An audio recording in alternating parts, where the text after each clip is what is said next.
But he gives over to them the authority to rule. That's part of God's ordered world. That he is not worried, he is not insecure about his place in the world. And he can share his authority and his rule, and he desires to do so. He desires to take the authority only he has and give it to, what does it say? Those lamps and also the stars. Right?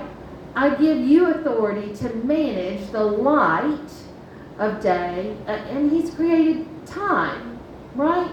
How we measure time. The sun rises, the sun sets. Right? A day. The stars and the constellations, depending on where they are in the sky, we know what time of year it is. Oh, and you're going to need those. Right? So the humans are going to know when to celebrate Passover, when to celebrate the Harvest Festival, when to celebrate all these seasons and festivals that we know. Right? So now there are rulers in the sky. They've been given the authority to rule this particular realm, which is, right, up there in the sky, and time. Now, on the sixth day, when God creates the humans, he makes them rulers too. Give you the authority to manage, to see, you see what I've done here. I've created the earth, I've created the seas, I've created the skies, and all the creatures flying in the skies, and all those swarmers in the sea, and all those creepers on the ground, and the large animals, the behemoth it says, and the domesticated animals. You have authority to manage those in the same way that I created them, with goodness and abundance and all of that. You manage, cultivate, multiply, take what's good and spread it out. You have the authority. So we have this idea of royalty right here in chapter 1. Humans created as royalty that are given their authority by the ultimate royal, right? But who else is given authority to rule? The sun, the moon, the stars, their heavenly bodies, the planet, all of that. Because see, other cultures, they worship those guys as personified gods. Right? Every other culture, the god has a name that can appear, or the sun has a name that appears in human form.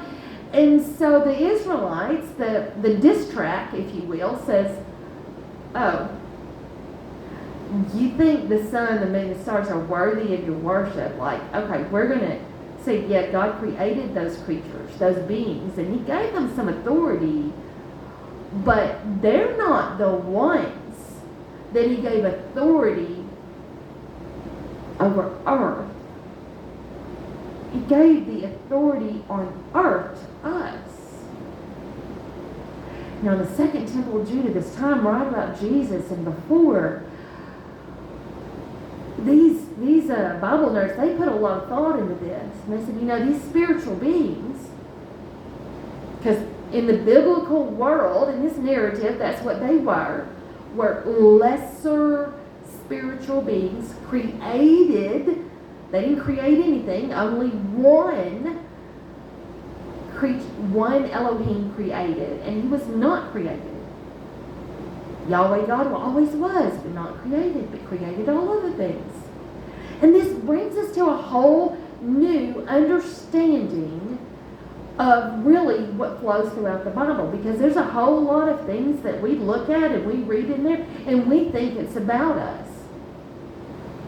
But how many times does Jesus and the apostles in the New Testament say, you're thinking of earthly things when you need to be thinking about heavenly things? But we don't have context for it because we missed a lot of this from the way that we understand the biblical perspective. And there are a lot of writings, of attributes, of commands that we attribute that we say God gave to humankind, when actually he's talking to those firstborn, the sons of God that Psalm 82 talks about, the sons of God that Deuteronomy 32 talks about, the sons of God that the people were trying to reach to worship at the Tower of Babel. And we've conflated that and made some of that stuff about us.